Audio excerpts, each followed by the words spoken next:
আসসালামু আলাইকুম তৃতীয় শ্রেণীর শিক্ষার্থী বন্ধুরা, কেমন আছো তোমরা? তো আজকে আমরা তোমাদের 16 পৃষ্ঠার ইংরেজি বইয়ের 16 পৃষ্ঠার ইউনিট 1-এর লেসন 7-এর এই অংশটুকু করব। তো চলো করি। Let's practice. Choose the correct words from the box and fill in the blanks. তো এখানে বলা হয়েছে সঠিক শব্দটি পছন্দ করে ফিল ইন দ্য ব্ল্যাঙ্কস মানে হচ্ছে শূন্যস্থান পূরণ করো। এখানে কিছু শব্দ দেওয়া আছে, এখান থেকে শব্দ নিয়ে সঠিক শব্দটা নিয়ে আমরা এখানে খালি ঘরগুলোতে বসাবো।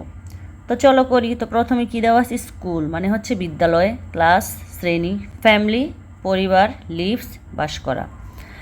তো চলো আমরা একটু পড়ি। The girl's name is Zerin. আগের পাটে আমরা এটা পড়েছি। মেয়েটির নাম হয় Zerin.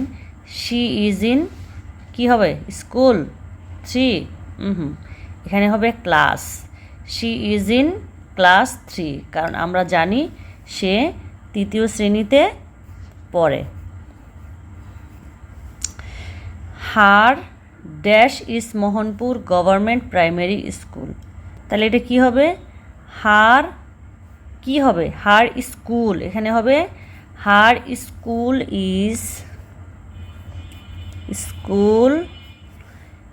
Is Mohanpur government primary school. তার বিদ্যালয় হচ্ছে মোহনপুর সরকারি প্রাথমিক বিদ্যালয়।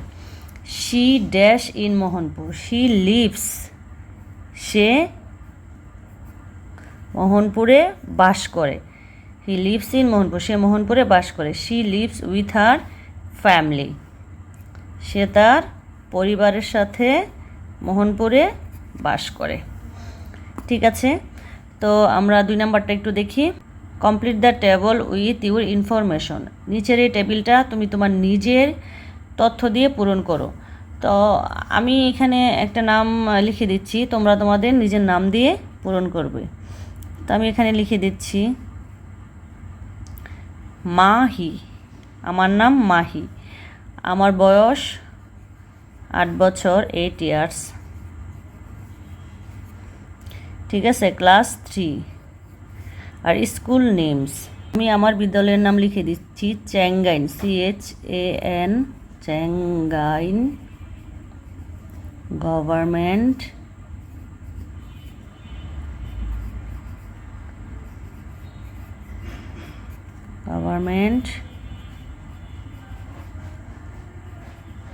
Primary school.